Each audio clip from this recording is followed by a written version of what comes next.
The other day I went to the dollar store, and by the other day I mean several weeks ago.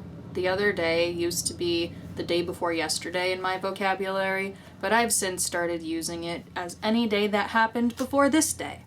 When I was at the dollar store, I was looking desperately to find anything that could use a makeover, and I failed to find something that would be a good candidate. But my boyfriend and Chip suggested I try and give this thing a makeover. I had no idea what I was going to do with it, but I needed something, so I took it. It's a metal speech bubble with a hanging rope, and Chip and my boyfriend tested it, and apparently it's magnetic. So maybe I could work with this and make it a magnet board of some kind, but I guess we'll just have to find out. So let's get to it. Apparently we're starting things off with a dot interruption.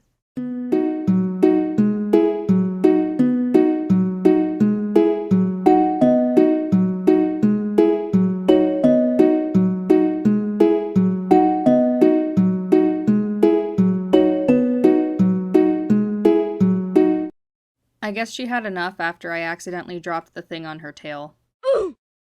Don't worry, she's fine.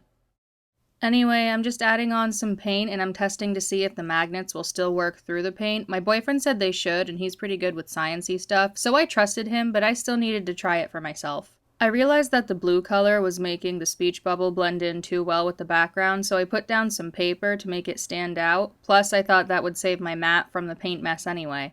I started getting a little nervous because every time I would add on a new coat of paint, it would start to peel away at the old coat, so I had to be really careful with my brush strokes. When I was done with the painting, I looked up some fonts and found one I liked, and I started to write the word create on the speech bubble. I was going to go with the word inspire, but I have this really cool crayon melt sign that my aunt made me that already says inspire, so I wanted to go with something different, but something that also might correspond with the word inspire. So create it is. First, I'm just sketching out the letters, trying to make them as neat and proportionate as possible. But the letter A was a star with this font, which I thought was really cool, but as I've mentioned in previous videos, I am not great at drawing stars, they're really tricky for me, so that was a little hard. But I realized that it would look better if it wasn't perfect anyway, so I didn't stress over it too much. Now I'm taking a black paint marker and tracing over the outlines of the letters with it. When I had the outlines of the letters done, I noticed some of them weren't the same size, so I added on where the outlines really should be, and then I started adding some lines to the star, and I decided that the star was going to be rainbow. I didn't have a whole lot of trouble with the red paint marker, but the orange did not want to show up well. So then I tried regular paint and a brush, but then I remembered that I didn't have all of the colors of the rainbow, and I didn't want to mix the paints because that would take a lot of time and it's a hassle. So in the end, I decided to go with puffy paint. I thought this was a really good idea to go with because now the star will have some texture and I think that'll give the sign a little more life. After the rainbow was done, I just went around with some more puffy paint and cleaned it up a little. And then I went around and cleaned up the edges with a pencil just to scrape up any paint seeping out of the outline. After I was done with the rainbow star, I began painting in the letters. I decided to go with a pink color because I thought it went well with the teal.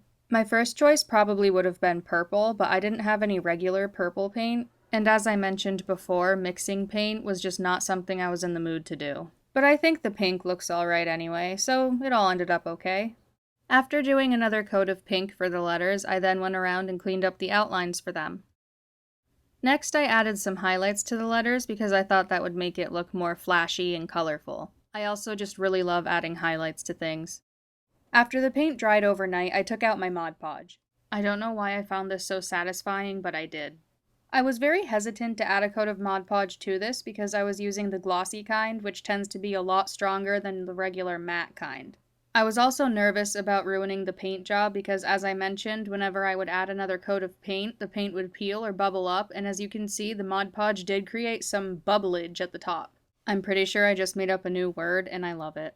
I'm setting this aside for now because I'm going to start working on the magnet portion of the project. As I mentioned, this board is magnetic since it's actually metal apparently, so I am going to make some shrinky-dink magnets to go on it. The first design I'm doing is just a simple paper airplane. As usual, I'm using reference photos off the internet. Since the paper airplane was pretty simple, I decided to step it up a bit, so now I'm making a mini Polaroid camera. Also, try not to mind this strange shape in the corner. I honestly could not tell you what it was from. I know what it looks like, but I can almost guarantee you it was not supposed to be that. I'm an adult.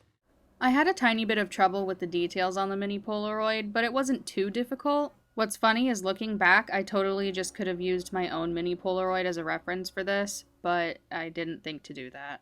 Now I'm just doing the same thing I did with the paper airplane. I'm outlining it with my black paint marker.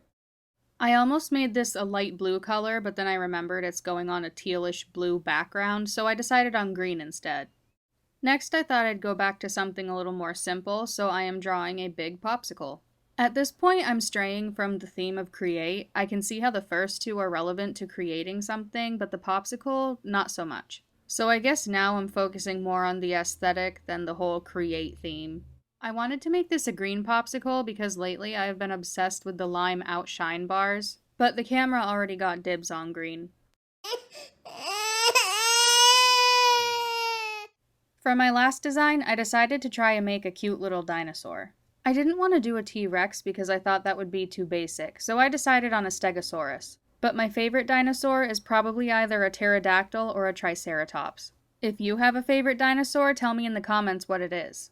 The first 2 times I tried to sketch this out, I made it way too small because I totally forgot that it was going to shrink. Also, by the way, you might notice that I've been outlining them with my black paint marker and coloring them in with my alcohol markers. My alcohol markers have more variety of shades of colors, and I thought the magnets would look kinda cool if they were translucent.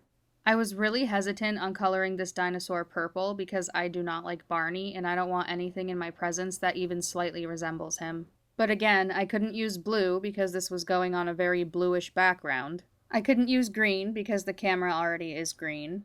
And none of the other colors really spoke to me, so I just had to take a chance and go with purple. I know I wanted to avoid using blue, but the spikes were such small details that I didn't really worry about them clashing with the background.